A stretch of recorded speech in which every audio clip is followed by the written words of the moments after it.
Hello friends, I am Dr Ashok Chapagain. Today we are going to study about endocrine signaling pathways. And in endocrine signaling pathways, second messenger system is a very important topic. First messenger is usually a hormone, and second messenger is the chemical through which the hormone acts. There are many second messengers. For example, cyclic AMP or CAMP, and from this second messenger, many hormones act. The hormones which act via cyclic AMP can be remembered as flat champ, FLAT flat, CHAMP champ, camp champ. So it is rhyming also. So it is very easy to remember. FLATCHAMP. From F, FSH, from L, LH, from A, ACTH, from T, TSH, from C, calcitonin, and TRH. Note TRH is the only releasing hormone which acts via cyclic AMP. SCG, ADH via B2 receptor, and MSH, melanocyte stimulating hormone, and parathyroid hormone or parathormone. Among them, all stimulatory hormones act via cyclic AMP. So FSH, ACTH, TSH, MSH are stimulatory hormones, and they act via cyclic AMP. And alpha subunit same hormones such as FSH, LH, TSH, and SCG, they also act via second messenger system. And similarly, from pars intermedia of anterior pituitary, melanocyte stimulating hormone is there, which acts via cyclic AMP.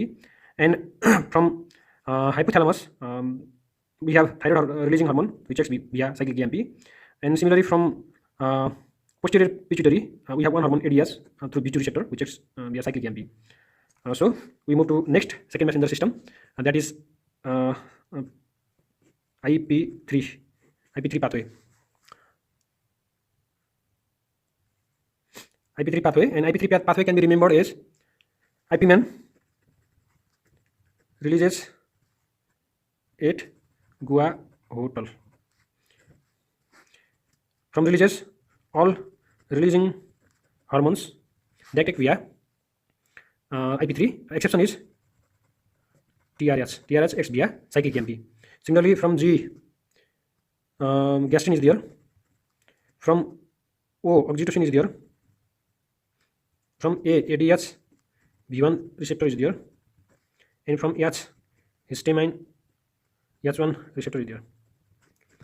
So, in third, we are going to study about cyclic GMP or PIP2. And it is very easy to remember. All vasodilators act via cyclic GMP. So, these include vasodilators include ANP and nitric oxide. Fourth example is steroid receptors. Steroid receptors are second messenger for all steroid hormones. Steroid. These include estrogen, progesterone, testosterone, glucocorticoids, aldosterone,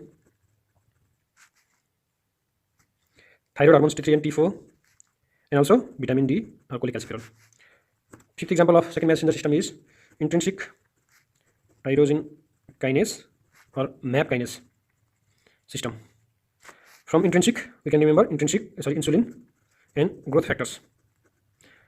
We have to remember that insulin is also a growth factor. So in other growth factors, platelet-derived growth factors and vascular growth factors, endothelial growth factor, fibroblast growth factor are there. And in sixth, we have receptor associated tyrosine kinase system. It is also called as JAK-STAT pathway. So tyrosine kinase system is of two types. One is receptor associated tyrosine kinase, and the other is just we talked about intrinsic tyrosine kinase or MAP kinase system. We have to remember receptor associated tyrosine kinase is also known as JAK-STAT pathway because question can be asked in either form with either name. So to remember this, just like we put JAK on radio, TV, like that, the receptor on a cell surface is it seems like a JAK. So receptor is a JAK of a cell.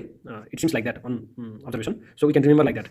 And for this, we have to remember acidophils of anterior pituitary, that is growth hormone, and prolactin, and cytokines, interleukin 1, interleukin 6, interleukin 8, and INF interferon gamma. So thank you very much.